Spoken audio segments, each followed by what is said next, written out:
Et regardez qui est parmi nous, Riyad Sattouf, qui publie les Cahiers d'Esther, Histoire 2018 ans chez Alary Éditions. Bonjour Riyad. Bonjour. Comment ça va? Oui, bien.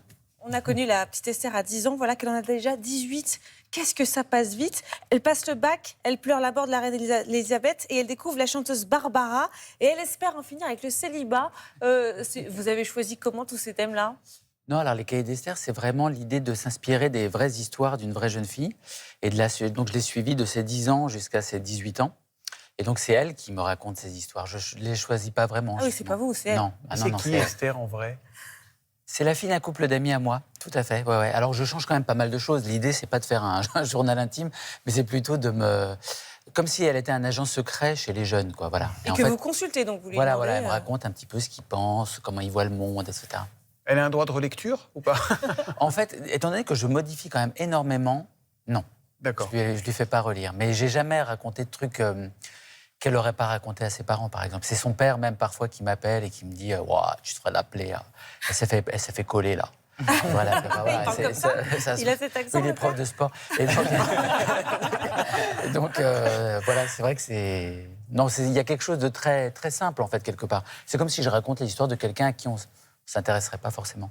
Vous faites un remix avec vos 18 ans aussi à vous. Vous prenez les 18 ans d'Esther et vous vous rappelez de ce dont vous rêviez, vous, à 18 ans, non? Oui, parce que toutes les adolescences ont des points communs un peu universels. Donc, voilà, c'est toujours marrant de... En tout cas, moi, je sais que d'un point de vue personnel, j'étais content de garder un lien avec la jeunesse.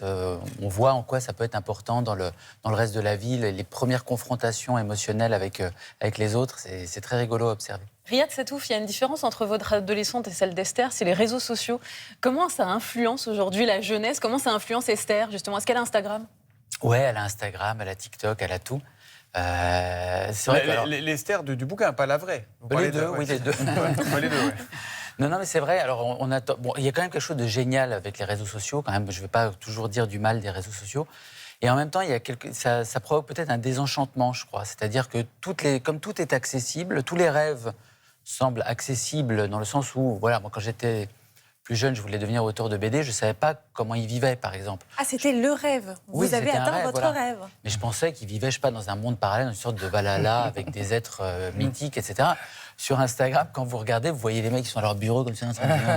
Et donc, je pense que peut-être ça aurait affadi une partie du rêve. Donc, je pense que c'est plus dur pour les jeunes aujourd'hui de garder cette passion, peut-être. Vous ne vouliez pas seulement être auteur de BD, il paraît... Et je vous regarde et je me dis que la vie est un long chemin, que vous vouliez avoir le corps d'Arnold Schwarzenegger. Mais je l'ai presque.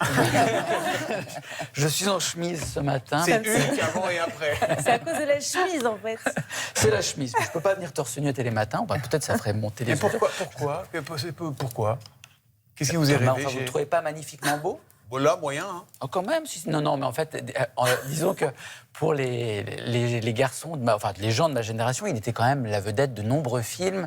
Il représentait une sorte de personnification d'une virilité qui aujourd'hui, évidemment, est un peu passée. Mais j'aimais beaucoup son corps. Oui, mais c'est des milliers d'heures de travail de psychopathe dans des salles de sport qui sentent la sueur. À 18 ans, quand on n'est pas à la muscu, on vote? Qu'est-ce que vous pensez là du vote d'hier? Écoutez, comme tout le monde, je suis un petit peu sous le choc. Alors je pense souvent, je me dis, si je devais continuer les Cahiers d'Esther, parce que là j'ai arrêté, j'aurais forcément demandé à Esther ce qu'elle en pense. Elle m'aurait... Non, c'est vrai que c'est un peu... Voilà. Elle aurait dit quoi, Esther? Je ne sais pas. Je ne sais pas exactement. Alors son frère est quand même très à droite. Donc, oui, parce que les jeunes votent pour Jordan Oui, c'est ça, voilà. Et elle, je pense qu'elle a... disons que son prisme... Enfin, disons que son engagement politique, elle a très très peur de Vladimir Poutine, qui représente une sorte de figure virile menaçante, comme ça, depuis les premiers albums. Donc elle analyse tous les mouvements politiques en examinant ceux qui soutiennent Poutine et ceux qui ne le soutiennent pas, et son cœur va vers ceux qui ne le soutiennent pas. C'est vraiment le dernier. C'est vraiment le dernier. Parce que là, juste sur une question d'Émilie, on sent que vous êtes... Oui, peut-être que je ferai un... Il y a d'autres choses à dire. Non, mais disons que je m'étais dit vraiment que je m'arrêterais aux 18 ans, parce que c'est l'âge où on est après responsable de ses propos. On peut aller devant la justice si on dit des... Quand on est enfant, on pardonne quand même beaucoup. Mais peut-être un jour, qui sait, qui est Esther à France Travail, Esther à Bah, ne serait-ce l'EHPAD. Ça devient Martine à la plage, faites attention. quand même. Ne serait-ce que pour le cœur de millions de lecteurs qui suivent Esther depuis toutes ces années. On a quelqu'un qui a beaucoup compté pour vous, qui vous a connu très jeune d'ailleurs, qui avait un petit message pour vous. Bon. Coucou Riyad, c'est André Chapalin, ta professeure du collège de Rennes. Voilà, je vois que tu as toujours une belle actualité, bravo. Moi, j'avais 2 petites choses à te dire que j'ai notées. Tu nous montres que la vie dessinée est plus drôle et plus intéressante que la vie telle qu'on peut l'observer. Je trouve que c'est là une bonne définition de ce qu'on appelle la création artistique.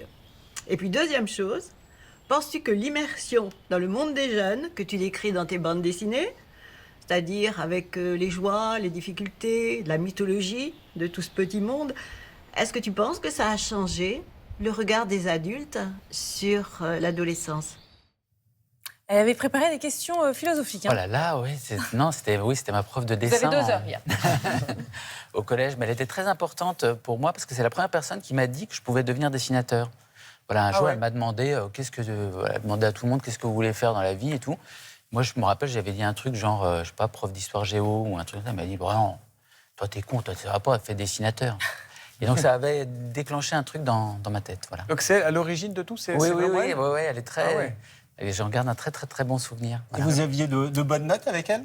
Excellente note. Voilà, c'est la première, vraiment, elle me mettait des 18, des 19 et tout. Parce que c'est en art plastique au collège, je ne sais pas si c'est comme ça aujourd'hui, mais à mon époque, le dessin n'était pas forcément très valorisé. Il fallait trouver des concepts, il fallait conceptuer. Voilà, c'était plus dans le registre des idées.